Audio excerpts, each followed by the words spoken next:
दोस्तों, प्रथम पूज्य भगवान श्री गणेश उत्सव पर आप सभी को मैं किशन जेठवानी हार्दिक शुभकामनाएं देता हूं। दोस्तों, जलते प्रश्न चैनल पर कुछ सुलगते सवालों पर अभिव्यक्ति प्रस्तुत करते हुए आपसे चर्चा करना चाहता हूं।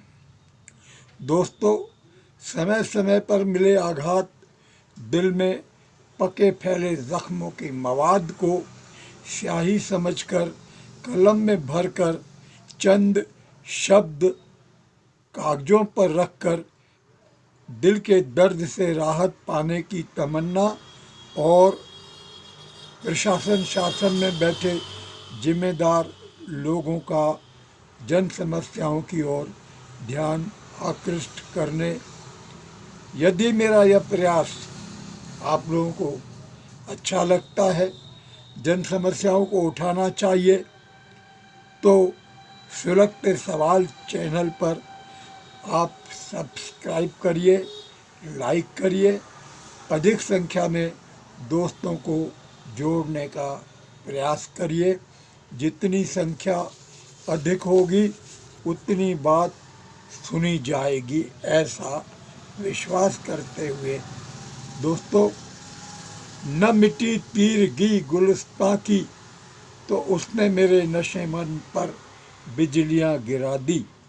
खिजा देकर कहा यही है बागे बहार, तो मैंने भी चंद सूखी हुई तितलियां रख दी और कहा जालिम देख, तुम्हारे कहर से मासूम बेगुनाह बेजुबान तितलियों ने दम तोड़ दिया है। हवाओं में जहर भरा हुआ है जिसे आज़ादी कहा जा रहा है, वास्तव में वह आज़ादी नहीं है, देश की हत्या है। आज के युवाओं ने स्वतंत्रता संग्राम का वो मंजर नहीं देखा था दोस्तों। खून की नदियां बह रही थीं, सड़कों पर लाशों के ढेर लगे थे। यदि आज का युवा वो मंजर देखता तो रूह कांप जाती। मोहम्मद अली जिन्ना, उन्होंने आह्वान किया था कि कोई भी हिंदू जीवित बचना नहीं चाहिए।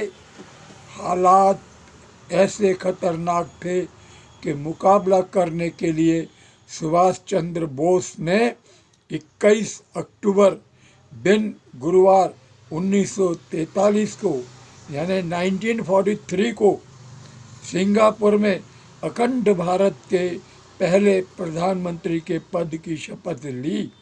सुभाष जी के मंत्रिमंडल में 18 मंत्री भी थे, उन्होंने भी बाद में शपथ ली।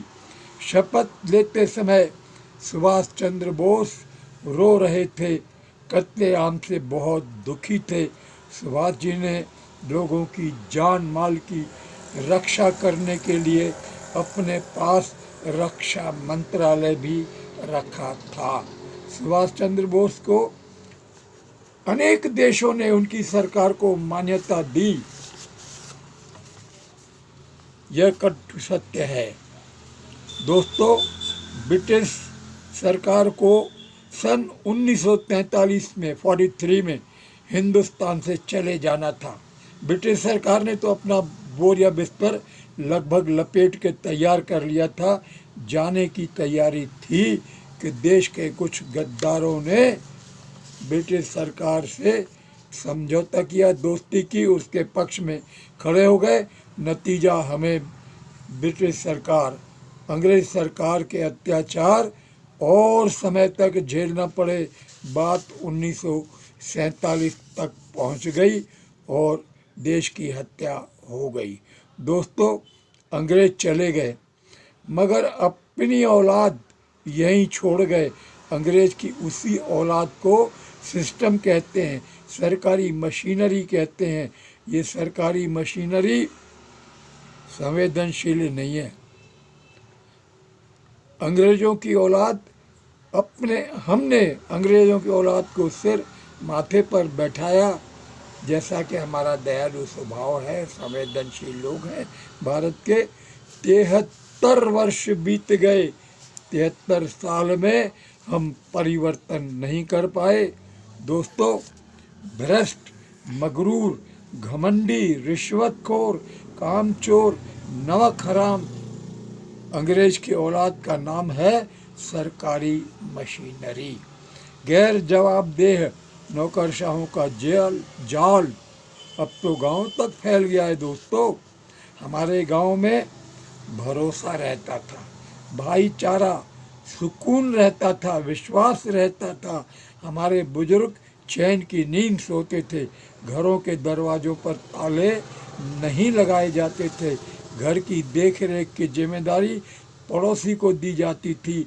अगर कहीं बाहर जाना होता था तो हम अपना घर पड़ोसी को देकर जाते थे। मूछ के बाल का भी महत्व था हमारे देश में।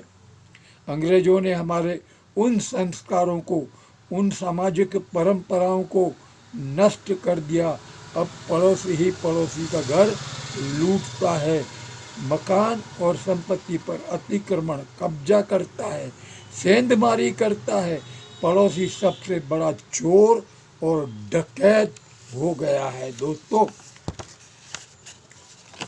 हालात इतने खराब हो गए हैं कि भ्रष्ट सरकारी मशीनरी ने भ्रष्टाचार के नए नए तरीके ईजाद कर दिए हैं। जबलपुर के पास में ही थोड़ी दूर पर गांव है कुंडम। कुंडम गांव के में सीमेंटेड सड़कें बनाई गई बताया गया। सड़कें बरसात में टूटकर बह गईं। हैंडपंप लगाए गए, हैंडपंप भी खराब हो गए। सुधारने के लिए हैंडपंपों पर सरकार का भयंकर भारी धन खर्च किया गया। वास्तव में न तो सड़कें बनी न हैंडपंप लगे। ये सब कागजों पर दिखाया गया और सारा काम केवल कागजों पर हुआ। भ्रष्टाचार की अब जांच हो रही है। अब जांच में भी पैसा खर्च होगा, मतलब जलेबी सीरा पी जाएगी और सरकार का रुपया गई भैंस पानी की हालात में पहुंच जाएगा। दोस्तों, इस दौर में राजनेताओं ने सत्ता सिंहासन पर कब्जा करने का सबसे आसान तरीका ढूंढ लिया है। इस तरीके को लोकतंत्र में मतदान और सत्तादान कहते हैं। भारत की प्रजा दानवीर है, वोट दे देती है मुफ्त में, मतदान कर देती है। समस्त प्रकार के भ्रष्टाचार सत्ता की कोख से ही पैदा होते हैं, ये सबको है पता। उसके बाद भी हम चुप रहते हैं, हम सहते हैं। अब समय कह रहा है, उठो युवाओं, संस्थाएं गठित करो, उनका विस्तार करो। गांव, कस्बा, तालुका, प्रखंड तक शाखाएं बनाओ। आपके मोहल्ले में कौन रहता है, आपके आजू बाजू में, आपके पड़ोस में किसका महलनुमा विशाल मकान भवन है, वह सरकारी नौकर है या और कोई और, उसकी अन्य कौन कौन सी संपत्तियां हैं, आय के स्रोत क्या हैं। इन सारी बातों को, इन सारी चीज़ों को इकट्ठा कीजिए।